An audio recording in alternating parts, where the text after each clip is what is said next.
Hi mommies, welcome back to Indian super moms.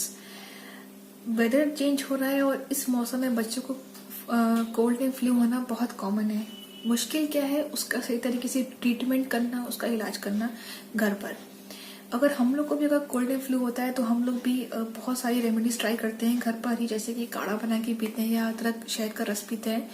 But ये सब हम लोग बच्चों को नहीं दे सकते क्योंकि वो बहुत गर्म होता है और बच्चों को ये जल्दी से डाइजेस्ट नहीं होगा। मार्केट में आजकल बहुत सारी चीजें अवेलेबल है, जैसे कि विक्स। इवन आजकल विक्स बेबी रब भी आ गया है जो आप इजीली मार्केट से खरीद सकते हो और बेबी को अप्लाई कर सकते हो। बट डॉक्टर्स ये सब रेकमेंड नहीं करते क्योंकि उसका एक बहुत स्ट्रॉन्ग स्मेल होती है और बच्चों को इस चीज को लेकर इरिटेशन हो सकती है।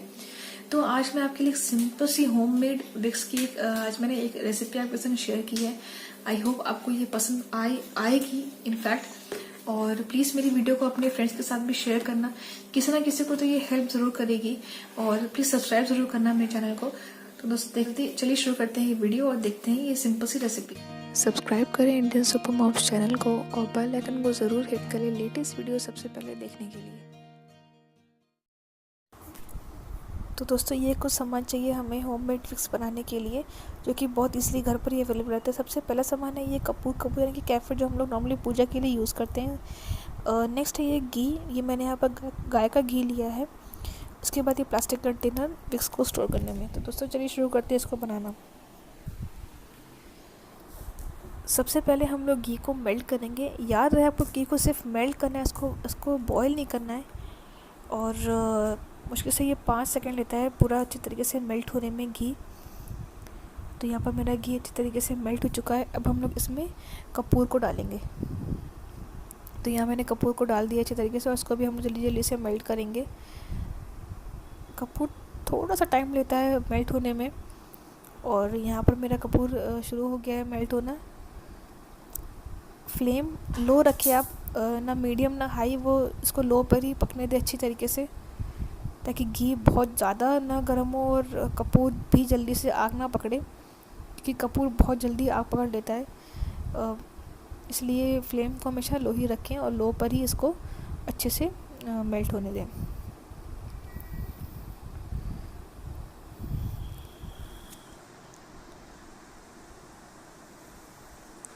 और देखिए यहाँ पर मेरा कपूर मेल्ट होना शुरू हो गया और हल्का सा धुआं भी उठना शुरू हो गया है।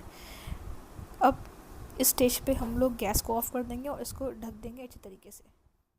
तो दोस्तों आई होप आपको मेरी ये रेसिपी बहुत अच्छी लगी होगी इनफैक्ट, और शेयर करोगे तो ये है कि आपके थ्रू बहुत सारे लोगों की हेल्प हो सकती है। और ये एक सिंपल सी रेमेडी है, आप उसको आराम से स्टोर कर सकते हो। अगर बहुत गर्मी है तो आप उसको नॉर्मल फ्रिज में स्टोर करो, अगर ठंड है तो आप उसको नॉर्मल रूम में भी स्टोर कर सकते हो।